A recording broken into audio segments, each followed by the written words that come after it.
Hey, my name is Lisa Marie Simmons, and you are watching the Houseless, Music and Action with Cole Williams. The Black Panthers coined the phrase "power to the people" during the freedom movement. Today, right now, in this moment, we are all called to uplift those people that you don't make eye contact with and pass on the street, the least of ours. We gotta dig deep, and we gotta dig deeper. We gotta scream, we gotta shout, we gotta bang on doors, and we gotta let them know to empower the people. We must give power to the people. Yesterday is far away, my tomorrow's your today. Nothing's what it really seems to be. You don't Walk have to, the road less traveled, then you find yourself in trouble. Some people don't want some people to be free. Spending all our time on the other side. Dance cause the whole world's watching you. You are life's pop culture. If you don't, then they don't wanna. Hold up your head, give power to the truth.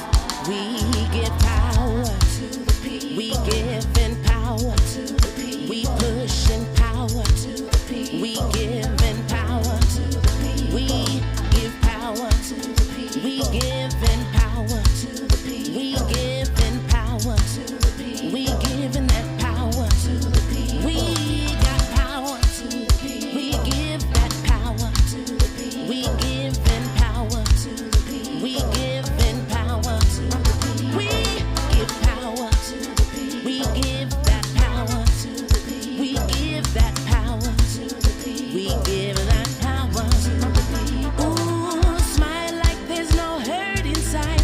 Live with dignity and pride. Loving like your heaven's here on earth. Dusting off your shoulders while lies in domestic corners. Breathe in, breathe out, relax, release the hurt. Some people never lose. They never felt the news of oppression by others who win only when they abuse.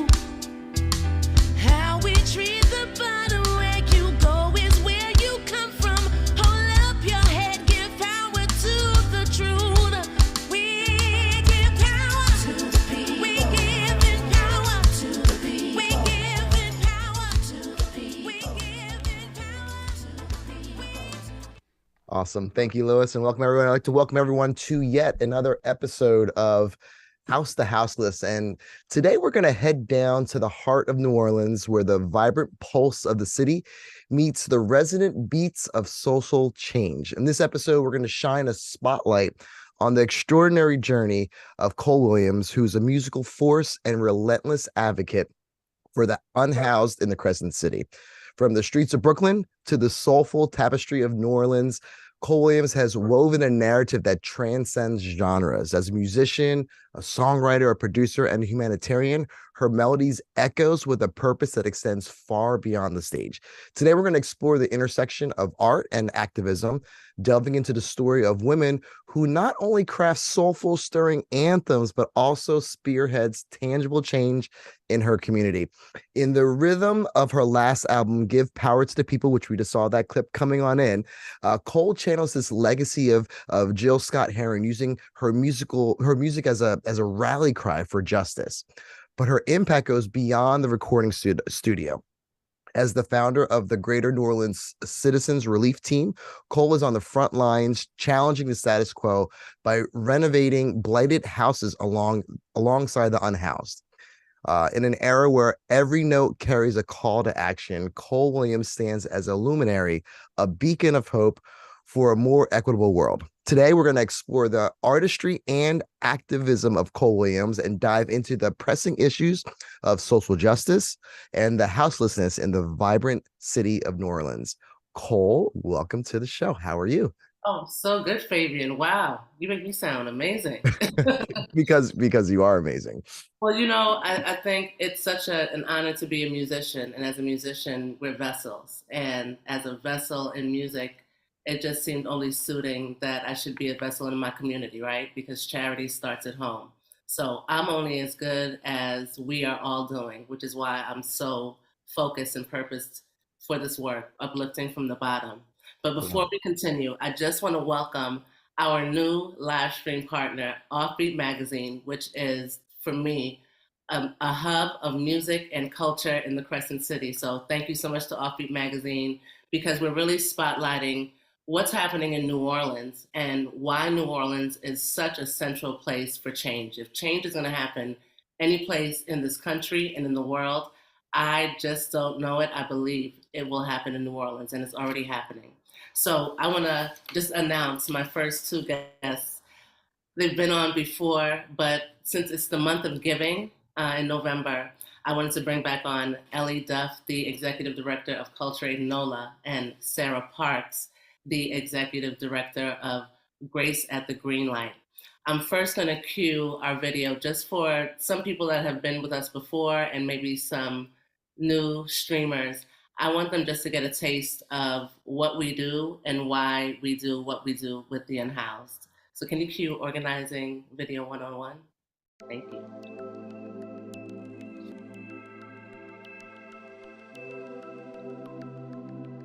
Everybody that work in this city hall, how can you look out your window, get out your car, like we ain't shit? I'm one of the homeless persons that they can't just put in a box and say, oh, she's mentally ill, or something wrong with her. No, because I worked at Dave and Buster. You know, I have held several jobs and had to not work because of not having somewhere stable to be. There are about 8,000 hotel rooms that are available in the city. We're with the New Orleans Relief Citizens team.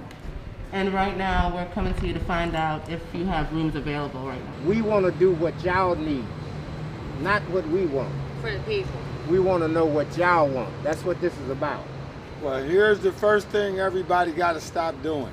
Stop saying homeless. Start saying displaced. Because a lot of people is forced into now this position. I agree with you. A lot of these 501c3s don't even know poor people, and they're supposed to be serving them. They give them food or blankets or something, but they don't know them.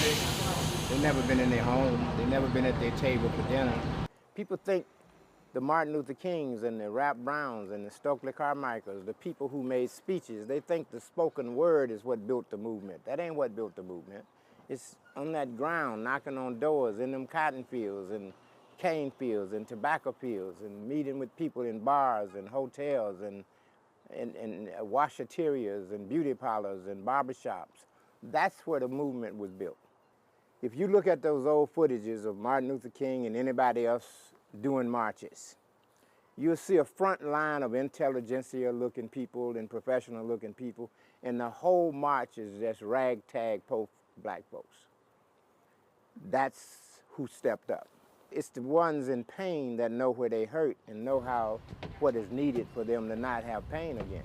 We want city-owned housing to be made available for restoration and renovation for the houseless, by the houseless. See, we out here doing it because we want the house. We need the house. That's right. If we do one, the rest will come. Oh, that's how it goes. Once we build these houses, and there will be many, we give them away. Everything here is donations. This is all grassroots. We haven't gotten corporate sponsorship. CORE came out here because they wanted to be a part of this. Our Prevent is out here, they want to be a part of this. Artivism is out here, they want to be a part of this. So this is really community-based.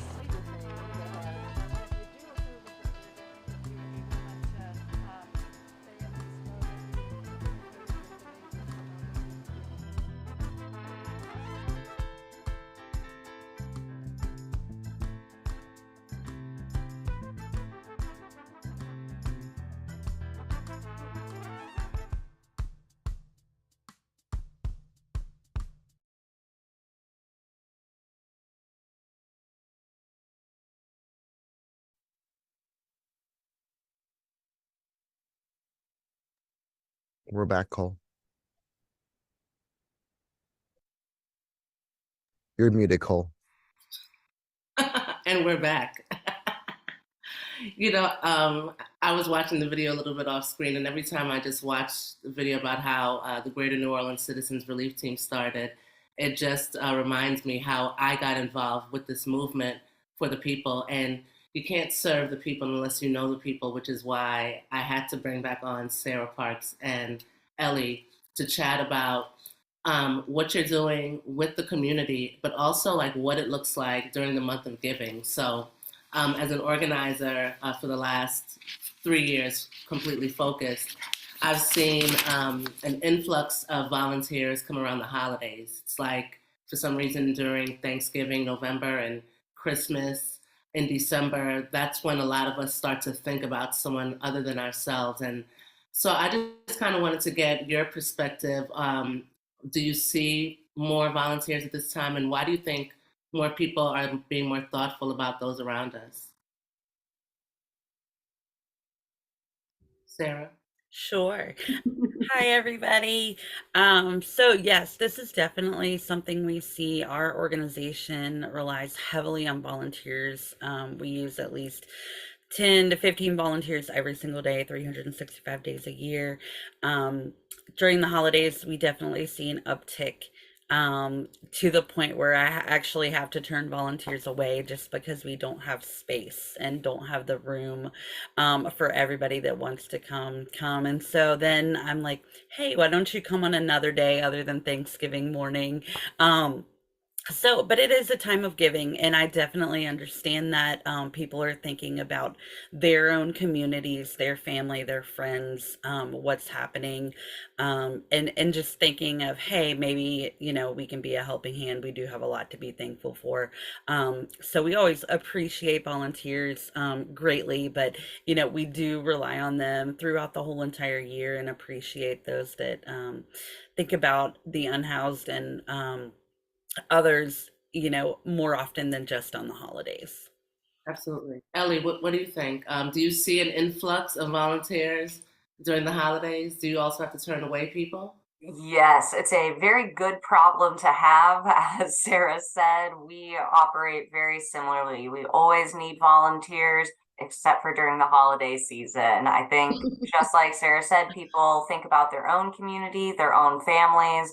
Then that leads you to thinking about those who do not have that community and don't have a family next to them. So if you can do a little bit and help them out, I think everyone always just feels good doing it. And the holidays is the perfect time. You've got extra time on your hands, you're off from work, you're with your family, and maybe everyone wants to go out. So I have the same problem over at my job at Culture Aid NOLA, but I'll accept that problem any day of the year. Okay, so I'm going to push the envelope a little bit. We're a solution-oriented podcast. So, and personally, I always like to think of, if there's something that I like to do or something that I see gets results, how can I copy and paste that to other spaces in my life? So during this time of giving, can we think together, what is it about Thanksgiving that makes people, want to take their day off? Because it's really like a long weekend. Take their time off and give to others. How can we copy and paste this space to the rest of the year when we still need volunteers because there's still a housing crisis and people that we're trying to uplift? Any suggestions? Because I brainstorm and I try to think, how can I get people to feel the way that I do, so excited about helping and serving? I think it's just about being on the forefront of people's minds, and just recognizing that we do have a huge issue in New Orleans as well as nationwide, of those that don't have the resources that we have every day, and just kind of keeping on top of that, advocating, putting the word out there. Hey, we have organizations that work with these folks year round, and their needs do not go away, after the holidays are over. But how do we get that word out? Just that, our unhoused and those in need have needs every single day. We always try to get more volunteers out by making it fun. I think one thing about the holidays that makes people want to go out and volunteer is you're having a good time with your own family, you're in a good mood, you're in higher spirits. So at Coltrane NOLA, we do try to replicate that throughout the year. Cole, you've been at our site before. We have our DJ playing music the entire time, and that's one way that we entice other people. But it's a great question that definitely needs work on. Summer months, I think, everyone's on their own vacations, doing their own thing. I'm not sure for you, Sarah, but that's when I always need the most volunteers is the summer months. So also in New Orleans, who wants to volunteer when it's 120 degrees out? Right. But then you think, who wants to be houseless when it's 120? Exactly. Well, just to, piggyback, I heard two solutions right here. Sarah, I heard you say awareness and just speaking about what's happening and what we're doing and trying to get the word out to people that you know. And then, Ellie, you reminded me of what my mentor, the late Curtis Muhammad, used to say all the time. It should be fun to serve. It should be fun to help. And so, so I think you're right. Thanksgiving is a time where maybe people make it a family outing. They want to share with their children, some of the benefits about giving back. But let's think about that, because I think those are things that are really simple, but maybe a lot of people don't give a lot of thought to. I got a hot topic. So I've been reading in the news, as you both have, that supposedly, allegedly, about 1,000 houseless people living in an encampment near Chapatulas under that bridge. They're supposed to be moved. I haven't seen any specific details about where they're going to be moved to and what the long-term process for rehabilitation is, but I just kind of wanted to throw it out there. The first thing I thought when I read it was, okay, this sounds like more of the same that's been going on that hasn't been happening. So what do y'all think? So I have a little bit of inside, access. This has been a long process. It's not been a quick thing. I've been on lots of meetings with lots of people from all different sectors, from, the city to private businesses to other nonprofits. And we've been meeting for over a year. Focusing on certain encampments. And while I'm not a big fan of sweeps in general, I do think that the media doesn't tell the entire story. And there's been a lot of work and a lot of time and effort. We outreach workers from our organizations have been building relationships with these folks for over a year now, meeting with them multiple times every week, saying, hey, what are your needs? What do you want? Where do you want housing? Do you, that kind of thing. And at this point, from what I know, is 27 individuals that were in that encampment have been housed by our partner agencies, and a lot of those were my clients, and they have continued to come to breakfast and say, I'm so excited, I finally got housing. So there's absolutely some success there is. There's a lot of, what about everybody else? And so that's why we are boots on the ground, trying to keep resources available, trying to connect people to resources. And then I just want to give a shout out to the city has recently hired Nate Fields as a city homeless director, and he has been amazing. And that's why I kind of feel like it is a little bit different this time around. We actually have somebody from the city who is willing to meet with all of us nonprofits, bring us all together. And he is very boots on the ground, and he's bringing some new ideas. Like, obviously we know affordable housing is an issue. How can we house all these people when we don't have housing available? He's bringing things such as landlord incentives to try to get new landlords on board.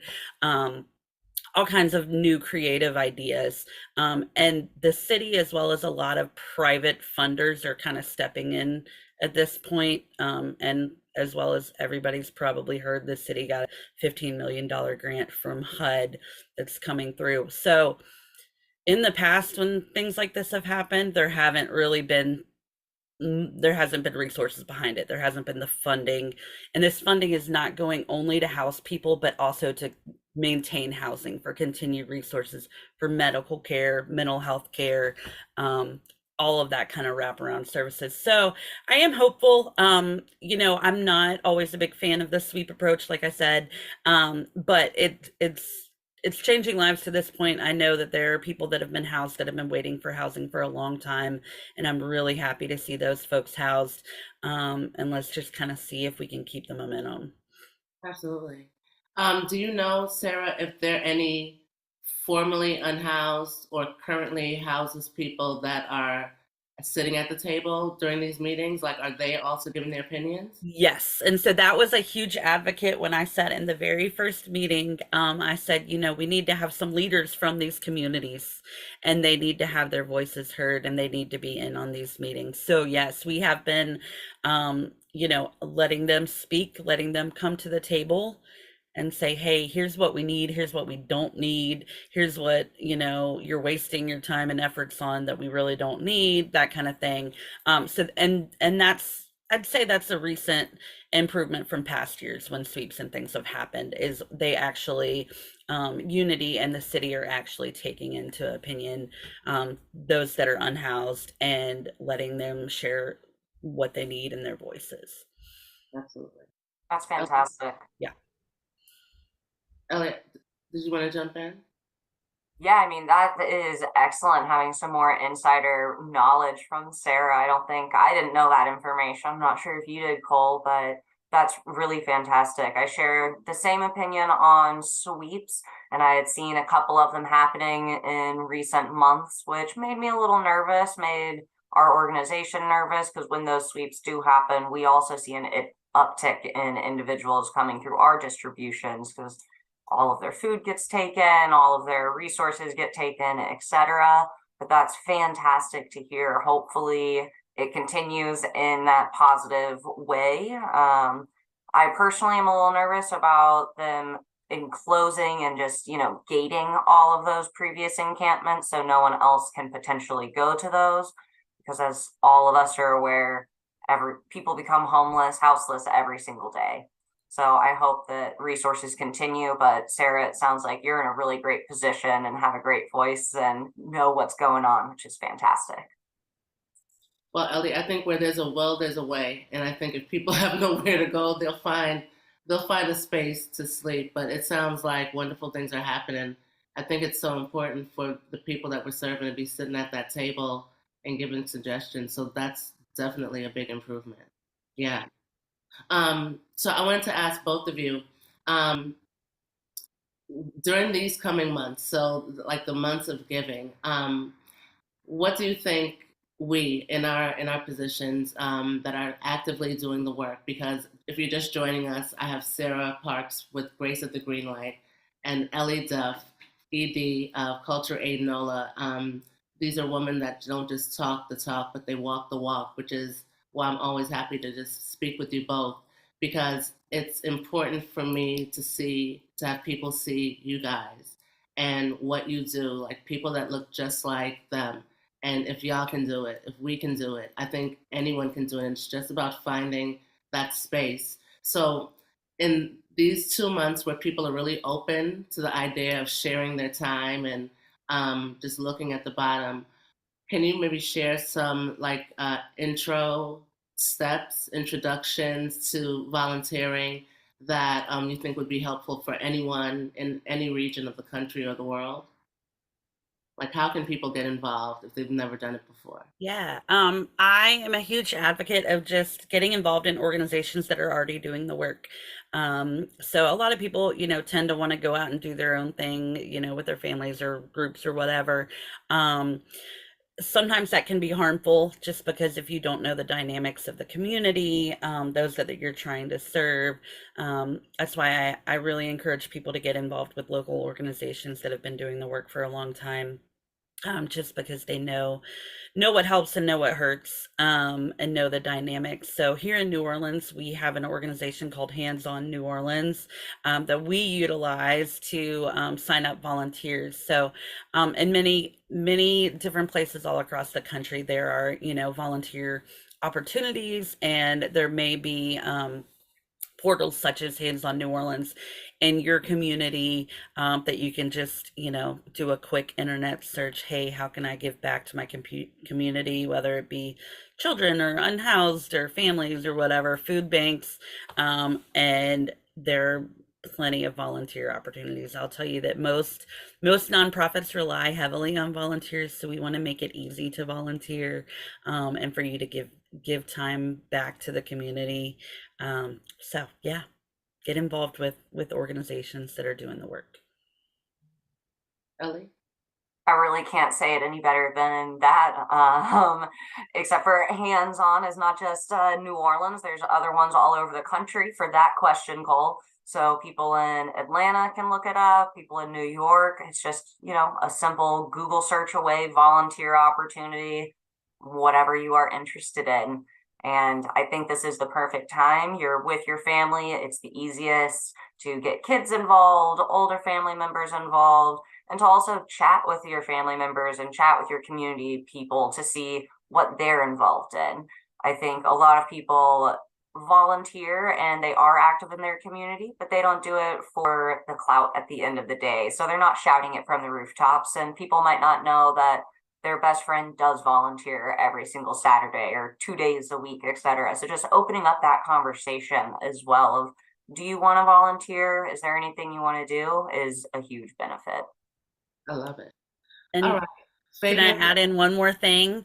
I'll also just say that volunteering can look so different in different organizations, and even within an organization, volunteering doesn't always have to look like showing up to serve food or whatever. I have plenty of volunteers that do it from home. They make up hygiene bags or, kits, or even do data entry work and that kind of stuff. So it can look really different depending on your skill sets and how much time you have and your abilities.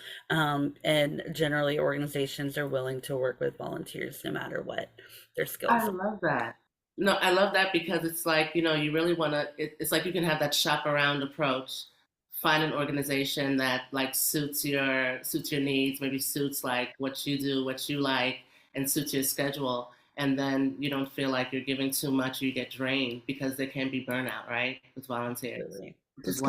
That's kind of what we did, Cole. That's to jump in really, really quick. Our family, we found a local organization, Unforgotten Haven, and the holidays, whether it's Thanksgiving or Christmas, usually it's been Christmas, but we get all the kids together and we buy loaves of bread and peanut butter and jelly, and it's us, the kids, and the table, and it's a big mess, but the kids have a great time. So the dogs try to get the scraps on the floor and the whole entire thing. But we make about 300 peanut butter and jelly sandwiches every holiday season, and we call up the Unforgotten Haven. Someone comes to the house, they pick up the sandwiches in the sandwich bags, and they do what they have to do with it. So sometimes it's just the small gestures, but to that is also showing our kids, the younger generation, that even the small things, they add up to bigger things. So that's my little 2 cents for that. I love that. Yeah, because we don't always talk about the impact of children seeing their parents serve. It really does start with the youth. It starts with education, and we're educated in so many different ways. But children really are educated by what they see more than what they hear. So when they're seeing their parents give of their time, take money out of their pockets, buy supplies to make food, then it just really creates a well-rounded child, which makes a well-rounded adult, which really improves the cycle of giving and serving, because you receive so much. I think that we don't talk about the blessings that you receive when you serve, but I just, I'm sparkly today because that's how blessed I am, boom. So I want to take this short break. Let's go to cutaway video 2, but let's think about the blessings. Let's share that side. Are there any blessings that we received that we feel comfortable with sharing because we serve? Cutaway video. They can't see through the haze, the clouds. Like the idea of building a movement from the bottom up don't ring a bell in their head. That they still believe the intelligentsia has the genius to get people justice. Good, thank you. But it's the ones in pain that know where they hurt and know what is needed for them to not have pain again. And we don't seek out, we don't harvest the genius of the least of ours. We don't pay them any attention, we just walk by them. give them a quarter and think it's all right.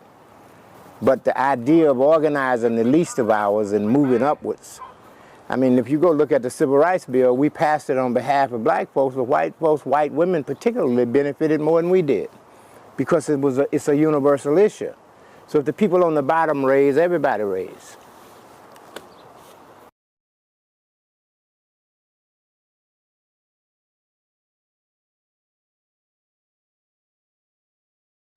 We're back, Cole. All right, we're back. If you're just joining us, I am chatting with Sarah Parks, Executive Director of Grace at the Green Light, and Ellie Duff, Executive Director of Culture Aid NOLA. This is House the Houseless, Music and Action. We're solution-oriented. We're speaking about what we can do in theory and in practice. So before the break, we were speaking about blessings. And you know, I think a lot of people don't like to talk about blessings. You know, blessings could fall into this like religious vein, but I really think of blessings as another way of saying luck. You know, there are many different words to describe things, but there is a benefit from serving, and it may not be direct. So if I'm serving food, I might not get food back, but wow, when you see like the genuine look of appreciation, like you look at someone in their eyes, like they're a real person, like I look at anyone else, and they feel that they're being respected. Wow, like those walls that are broken are just amazing. And it's encouraging for me, and it's empowering for me. So everyone isn't grateful or what I think of as being grateful, but that's not why I'm doing it. I'm doing it because I feel like that's part of planting seeds in the community. So I just wanted to ask y'all, because I've never talked to you about blessings, and you know, what blessings are you comfortable with sharing that you receive because you serve community? My biggest blessing that I get back is immediately just from the community, the friendships and just love immediately given back to me. I know there are dozens of people in my corner because I'm in everyone else's corner. So if something ever happens on site, if I ever have a problem, so many people ask. This past summer, for example, my mom had a surgery. So I took a week off to go help her at home. When I came back, all of my volunteers, all of the guests who I see twice weekly, oh my gosh, how's your mother? How's your mom doing? Some of them called me when I was in Oklahoma to check in on her. And you don't get that working in an office building, 9 to 5 every single day necessarily. So for me, the greatest blessing has just been the community and people caring. That's exactly what I was going to say. I would just such a great sense of community. My friend comes to visit from South Carolina every once in a while, and she likes to volunteer when she comes. And she jokes that when we drive around town and I take her places, that every time we stop at a red light, they're like, "Oh, hey, Miss Sarah," like, "Hey," and it's true. And it's just I have friends everywhere I go, and just like Ellie said, like we have each other's backs. If I'm having a bad day, I've got plenty of people that are going to give me an uplifting word and a smile and say, "Hey, it's going to be okay." And in turn, I can do the same for them. So just, gosh, it's a family that we have built, and a family among the least of these. And I love that. And, just being able to be able to bring dignity to those that go unseen sometimes really gives me a purpose and a passion, and especially being able to share that with our greater community. I want to talk about the young people, the youth. How do we get the youth involved in this cycle of community, specifically with serving community, and specifically with regarding the houseless as human beings, and enjoying and embracing that everybody's different and everybody goes through things, and there's nothing wrong with helping the least of us? How do we get the young people involved? Any suggestions, Ellie? Baby? Yeah. Sarah? I can start first. I think one of the most important things we already semi touched on is getting the young people in your own family and in your own network involved. I got involved because both of my parents were heavily involved in the community, and I saw that immediately growing up and wanted to replicate that. Culture NOLA, we work with multiple universities and high schools to get the young students out of their comfort zone, out of the neighborhood they grew up in, put them on the other side of town and let them see how other people live. And I honestly think it's easier to get young people out to volunteer and to have them regard unhoused people as normal, just regular people, because young people have so much less biases and just inherently in them. I remember being a kid and telling my dad one day, "Oh, can we give this homeless person an apple?" And he said, "Great, yeah, why not?" He started preparing bags a couple times and we'd give them away, no question. And it wasn't a question for me. It was just normal as a little kid. So I think kids have a lot less biases and it's easier to get them involved. I love that. I mean, my 2 cents about it is, start local. And also connect with people in the community who are providing community programming. In my experience, I used to be a school teacher. I'm not sure if any of you knew that, but I taught education and music for 15 years. Now I'm on the other side of that. I'm in the community programming. And what we found to work is really just connecting with the different stakeholders who are the movers and shakers in the small local communities, whether that be the teachers or the principals, whether that be the police department, whether that be the fire department, whether that be small local nonprofits that are putting on community programming, and getting those people at the same table and having those difficult conversations, right? And maybe just doing small little things, connecting people at a local farmer's market, connecting people at an assembly during a school. It's again, when there's a will, there's a way. But I think the way to make moves, at least in my experience, is getting the people, the movers and shakers in the local community, and getting those people talking, and first just having the conversations about the problems and about the issues, and then collaborating together. Well, what is it that we can do? What's the one step that we can do? Not the 25 steps that, not the big net. What's the one step that we can do right here in our zip code? Right.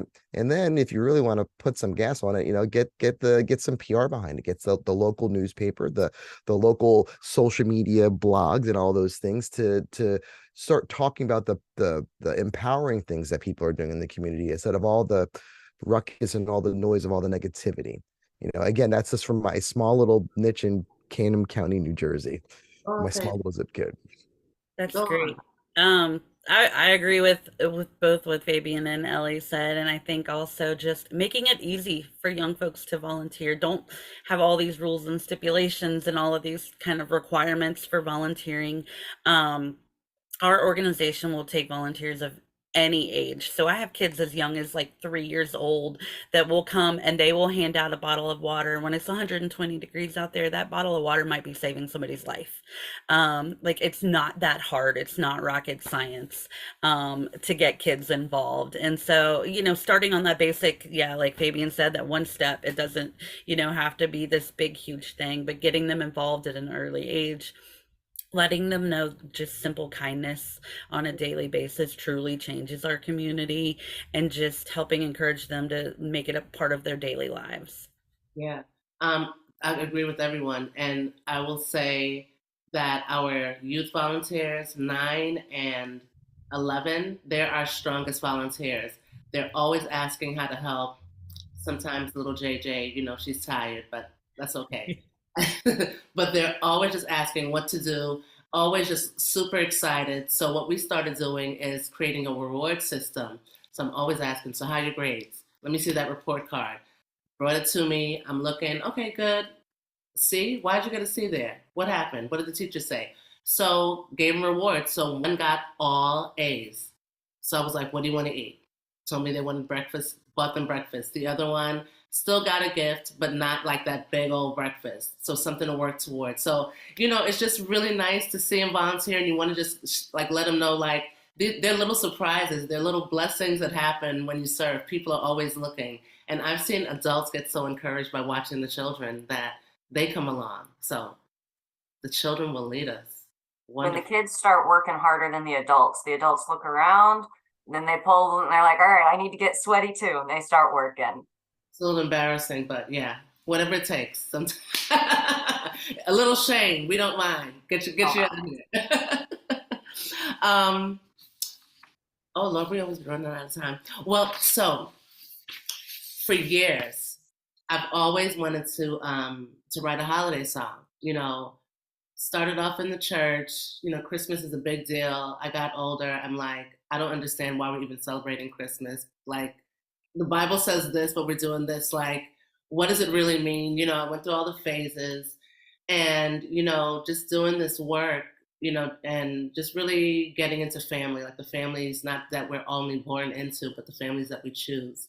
I think that more than like, you know, having to celebrate the holiday out of necessity, I just like the fact that at least for 2 days, 2 seasons out of the year, 2 spaces, people think about coming together and just being positive.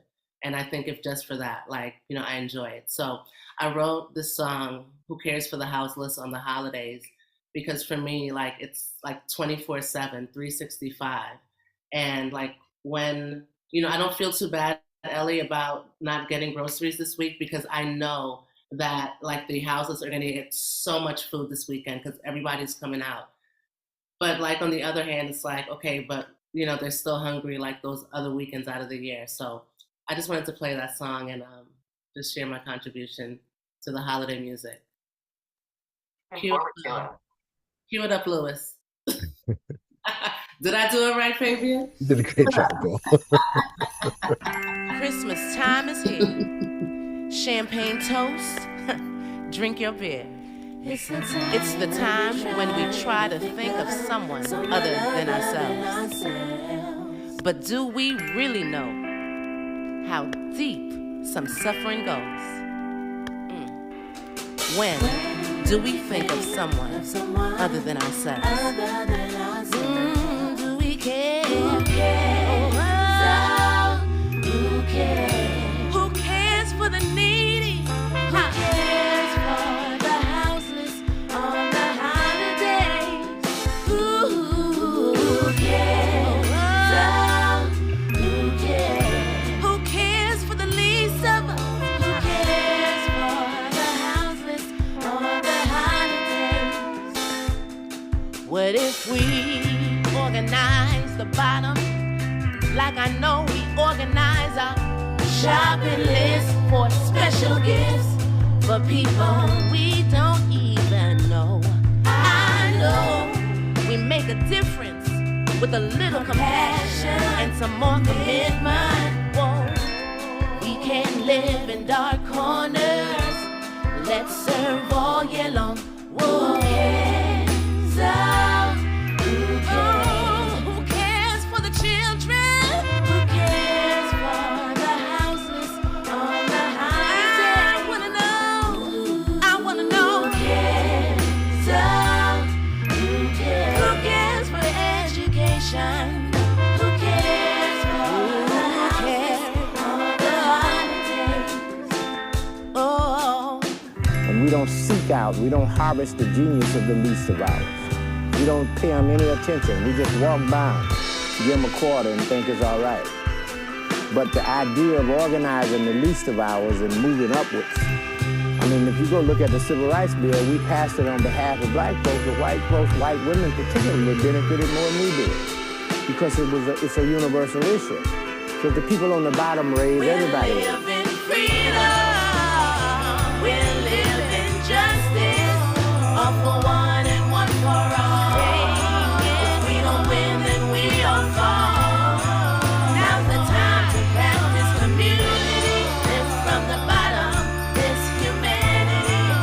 We decide who will rise, who will live, who will die. We decide to spread joy, decide to spread love all over the world. The holidays are here.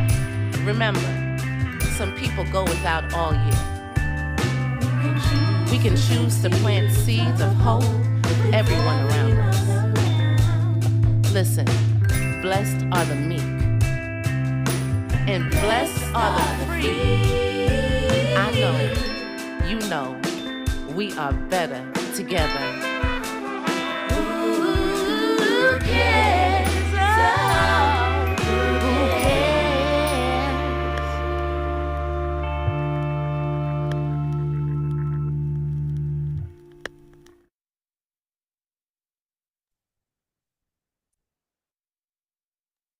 Wow, Cole. Oh, yeah? Oh, yeah. Oh, yeah. All right, we're back. If you are just joining us, thank you so much for being here. This is House, the Houseless, Music in Action, a solution-oriented discussion, speaking with the people that are in the community doing it with the unhoused and the at need. So we just played, my holiday song in the spirit of the season of giving. We have Black Friday coming up, Cyber Monday. We're going to call this Give Power to the People Wednesday, where I want each of you to do like a short call to action where you can let people know why you do what you do, where they can find out more about you, and if they're interested in giving or volunteering, like how they can do that. Ellie, can you start, please? Yes, sorry, I had to unmute myself. We're 3 years into Zoom and I'm still getting it. Culture Aid NOLA, I'm the executive director, but Culture Aid NOLA, our main mission is to serve all types of aid, but primarily food to underserved members of New Orleans cultural community. The best and easiest way to get involved is www.cultureaidnola.org. And also Giving Tuesday is right around the corner as well, Cole. So don't forget about that holiday as well. That's right here with all of this. So yeah, thanks for having me on. Always great to talk about Culture Aid NOLA and love chatting with you, Cole. Of course. Go and tell the people who you are, Ms. All Park. right. So I'm Sarah Parks with Grace at the Green Light, graceatthegreenlight.org. Our mission is to meet the basic needs of the unhoused community, which we consider to be food, water, clothing, and community. And yes, you can get involved. We use volunteers every day, 365 days a year. And as well, are grateful for any Giving Tuesday gifts that help us make an impact in the lives of the unhoused at graceatthegreenlight.org. Yes. So as you know, the theme song for this podcast is titled Give Power to the People. And, I wrote it from a place of not just the theory of power to the people, but practicing it. And it's about valuing all people, regardless of where you come from, where you're at, but just really treating everyone with the dignity and the respect that they deserve to be treated with because they're a human being. You might have said this before, but just as a reminder to people, I want to give people just a DIY on volunteering and organizing. Can you share a moment or a situation where somebody can give power to the people, to the least of us, give power to someone in need? Anyone can start. All right. I'll just say, take it small, take it simple. Give a bottle of water to somebody that is on the side of the road, give them a smile, look in their eyes, giving dignity to people and letting them know that they are human, they are part of our community, I think is the best gift that you can give others. There's nothing I can say that would top that. Sarah is so spot on. Dignity, treating people like you want to be treated is probably the most simplest and first step that everyone can do. That is extremely powerful, Sarah. Thanks for saying that. I can't add anything more to what they just said, honestly. Sarah blew it out of the park. Just give people dignity. Don't turn your face when you're at the stoplights and someone's looking at you. Wave at them, say have a great day. When you're walking by, just respond. Be a human, be a decent human being, and that goes a long way. Well, you know me, I'm an air sign, so I'm going to extend your dignity. And I want to say, thinking about the dignity that we treat everybody with, the unhoused, our neighbor, the clerk at the store, the person that cut us off in the road, the little child that needs some help, the person that we love, the person that we hate, the people that we need to be around. Just remembering that dignity is copied and pasted, and it's everybody's right, whether we think they deserve it or not. So thank y'all so much for being here and chatting. Please, if you haven't checked out Grace at the Green Light or Culture Aid NOLA, please make sure that you go to their websites. I think we're going to put it in the information about the video posts, live stream. It's always a pleasure just to help to facilitate the solution-oriented conversation that I can already see has started making changes and impact just in my life. And I know it's gonna start to change the world. So much appreciation, Louis and Fabian, for giving us this platform. Offbeat, thank you to Jan and Noe for helping us to expand. Y'all are great partners. We couldn't ask for a better one. I just want to double down on all that. First of all, Cole, thanks for your time. Ellie, Sarah, thanks for your time. Thanks, Cole, for the connection and bringing all these great people to my space. Thanks to Rope-a-Dope for allowing me a little platform here to connect with some great people above and beyond just, 1, 2, 3, 4, hit it, just, above and beyond the music, but what's happening with the community and what's happening culturally and what's happening that's moving things forward. That's just to be a part of that. It's really, really important to me. I also want to say, stay tuned, because in December, instead of having the regular guests that we have, the guests are actually the people, right? Cole is going to be answering questions and, sharing practical, I guess I'll call it like DIY tools to build a movement with the people from the bottom all the way up. So if you have questions or comments, or you want to just be a part of the conversation when it comes to the housing crisis, or how you can start a movement with the houseless, you can reach out to Cole. I have her email here. It's I am Cole at colewilliamsmusic.com. Cole is an artist, so I'll give her, she's humble, but I'll give her the plug. If you haven't visited her and her music, go check out colewilliams.bandcamp.com. Here's the thing I know about artists and creatives, right? It's not an easy lift, right? But when we are empowering our creatives and empowering our artists to do what they do magically, it just lifts them up, lifts their spirits, and it allows them to do more things like Cole is doing today. And that is extremely important. So support an artist, support a musician, support a creative, support an activist, support people who are making things move forward.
Yes, Lord. Power. Power. Power. Power. Yes, Lord. Put your mind on the kingdom. You pray that prayer. Thy kingdom come. Now they're not preparing for the kingdom. They don't believe in the kingdom. Amen. Talk about everybody got to die. The church say amen. God got all power, ain't it? You got all power. Yes. You got all power. Lord, Lord. Trust it in your hand. All power. Well, you got all power.